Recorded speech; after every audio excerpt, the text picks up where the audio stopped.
Let me guess. You have an upcoming trip and you're so excited, but your packing goes somewhat like this.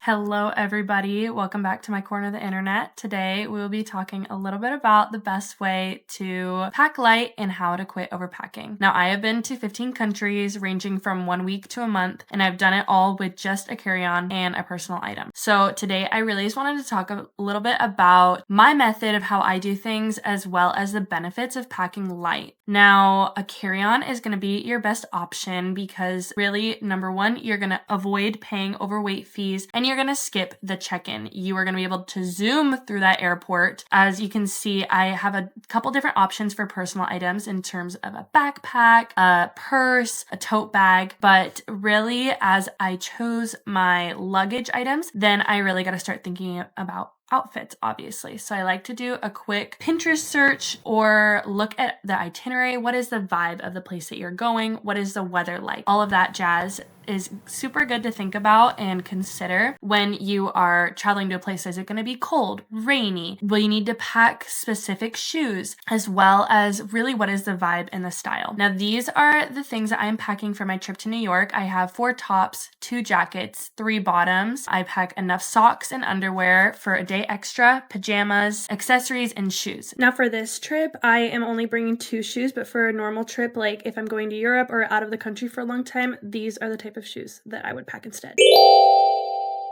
So a lot of people have also asked me as well how I don't forget anything on my trips, because that is the kicker. When you forget something, it's just not fun. So this is like my little method, and I just call it the head to toe method. It's kind of stupid, but it just helps my brain to like think about everything that I need. So I literally start at my head and I think, okay, what do I need for my head? I need my hair products. I need a hairbrush, dry shampoo, conditioner, shampoo, hair tools. I think about all of those things. Then I move on to my face. So, okay, I have my makeup, I have my skincare, I have my toothbrush, I have my toothpaste, I have anything else that I need. I have my jewelry, because this is kind of like head, you know?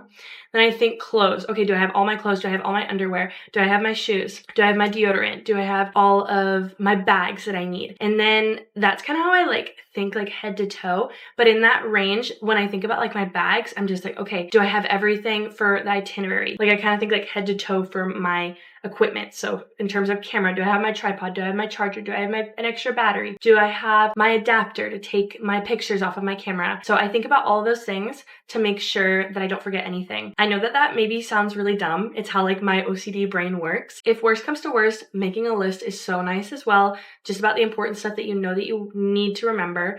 But I use the head to toe method just because it's easy for me. It helps me to at least know that everything on my person is set, but I just like to be as prepared as possible. All right, so after that little ramble, I did want to talk about packing cubes. Now, packing cubes are going to be one of your best friends if you are trying to compact a lot of clothes. I honestly swear by them, and I go for the roll method. I know that a lot of people just like fold and stack, but rolling is really what's going to save you space. Scientifically, I am trustworthy. Just trust me. Obviously, what is nice about these is that they can be such big amounts of clothes, just like my jacket, and you can just compress that ish. It's so nice. But honestly, the key to all of this is knowing when you're going to be able to wash your clothes. You can pack less, and if you have a hotel that you can wash or an Airbnb, that's always a great choice and option. So moving on to toiletries, first step is jewelry, and I usually pack all my jewelry in that little tiny compact. This is my bigger one that holds more and obviously has better storage. And that's the jewelry that I'm packing for this trip, and I just kind of throw it all into this little box, and it's like really nice and compact. This is my big toiletries bin. I like to keep it all in one package, and this one is cool. It has like a toothbrush holder, it has some tiny little bottles for all of your stuff, and then I just put makeup in the other side. It's really nice. I feel like it's compact. It holds everything that I need. I'm a makeup girly. So moving on to a personal item, this is the backpack that I swear by, and it is amazing. I love that it can fold out all the away and that I can really just pack everything together. I put my bag inside my backpack, so I really only have that one personal item, but obviously my bag is what I carry, but then I can take the things that I need out of my personal bag. So yeah, that is all of my tips for packing on a trip. Thanks for watching this video and packing with me. Good luck on all of your travels, and I hope that you do not have to check a bag.